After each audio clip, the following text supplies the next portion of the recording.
আজকে ছিল ফ্রাইডে। গত কয়েকদিন যাবতই প্ল্যান করছিলাম বিরিয়ানি রান্না করব। আমার অসম্ভব পছন্দের একটি ডিশ হচ্ছে বিরিয়ানি। এটি রান্না করতে এবং খেতে আমার অনেক ভালো লাগে। পছন্দের কোনো খাবার শেয়ার করে খেলে সেটা স্বাদ আরও বেড়ে যায়। তাই বোনদেরকে ইনভাইট করেছি এবং আম্মাকেও সাথে নিয়ে আসতে বলেছি। তো ওরাও রওনা হয়ে গিয়েছে, প্রায় কাছাকাছি চলে এসেছে। এদিকে আমিও রান্নাটা বসিয়ে দিয়েছি।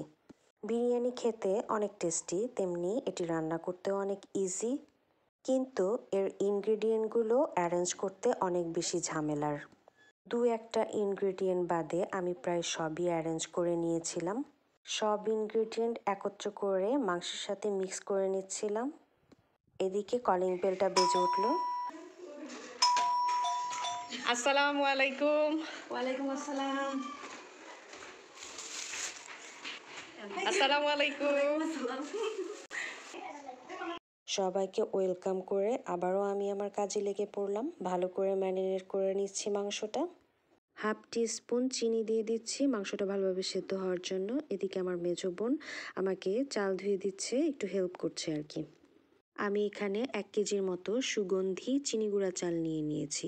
আপনারা চাইলে বাসমতি চাল দিয়েও রান্না করতে পারেন। আমার কাছে বাসমতি চালের বিরিয়ানিটাও অনেক বেশি ভালো লাগে, তবে আজকে আমি চিনি গুঁড়া চাল দিয়েই বিরিয়ানিটা রান্না করে নিচ্ছি।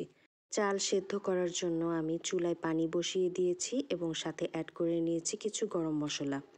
পানিটা একটু হিট হয়ে আসার পর আমি চাল দিয়ে দিচ্ছি। এদিকে আমার ডিজাইন করা কয়েকটি ব্যাগ আমার বোন উল্টে পাল্টে দেখছিল। ব্যাগগুলি ক্যানভাস কাপড়ের ওপরে ব্লক প্রিন্টিং করা। পকেট দেওয়ার কারণে ওর এই ডিজাইনটি বেশি ভালো লেগেছে। আমার মনে হচ্ছে এই পকেটওয়ালা ডিজাইনের ব্যাগটি ও নেবে। জিপার ঠিক আছে কিনা চেক করে নিচ্ছে এবং একটু ট্রায়াল করে নিচ্ছে যে ঠিকঠাক আছে কিনা। ফিরে এলাম রান্নায়। আমার ছোট বোন একটু নেড়েচেড়ে দেখছিল চাল ঠিকঠাক ফুটেছে কিনা, আর আমার হাজবেন্ড মাংসটাকে একটু নাড়িয়ে চাড়িয়ে কষিয়ে নিচ্ছে। রান্না শেষ হতে এখনও অনেকটা সময় বাকি। রান্নাটি চটজলদি শেষ করার জন্য আমি 2 চুলা ব্যবহার করছি। এদিকে মশলার ঘ্রাণে সবার পেটে ইঁদুর দৌড়াচ্ছিল, কিন্তু কি আর করার, রান্না শেষ হতে এখনও অনেকটা টাইম বাকি। মাংসটা প্রায় 70% সিদ্ধ হয়ে এসেছে। এর মধ্যে আমি প্রায় 80% সিদ্ধ হওয়া চালটা ঢেলে দিলাম। এরপর বেরেস্তা, কাঁচামরিচ, কিশমিশ এবং ঘিয়ের মধ্যে তেল এবং গুঁড়ো দুধ মিক্সিং করে সেটাও ওপর দিয়ে প্রায় 1 ঘন্টার জন্য দমে রেখে দিলাম। এদিকে আমার ছোট বোন স্যালাড মেকিং করার জন্য সেগুলো ভালো করে কেটে সার্ভিং বলে সার্ভ করে নিচ্ছে। সবারই প্রচণ্ড ক্ষুধা পেয়ে গিয়েছিল, তাই আমি চেক করে নিচ্ছিলাম বিরিয়ানিটা খাওয়ার উপযোগী হয়েছে কিনা। সবগুলো প্লেটেই সার্ভ করে নিচ্ছিলাম। ভাবছি খাওয়া দাওয়া শেষ করে সবাই মিলে মুভি দেখতে বসে যাব।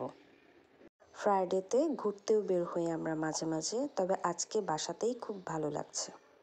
বিরিয়ানির সঙ্গে সফট ড্রিঙ্কস ছাড়া চলে না, তাই সফট ড্রিঙ্কস নিয়ে নিলাম। এই তো খাচ্ছি, বেশ ভালোই লাগছে, তবে মনে হচ্ছে লবণটা একটু কম হয়ে গেছে। সব শেষে দইয়ের পালা, নিয়ে নিচ্ছি একটুখানি দই। দেখা হবে নেক্সট কোনো ভিডিওতে। সে পর্যন্ত সবাই ভালো থাকবেন। আল্লাহ হাফেজ।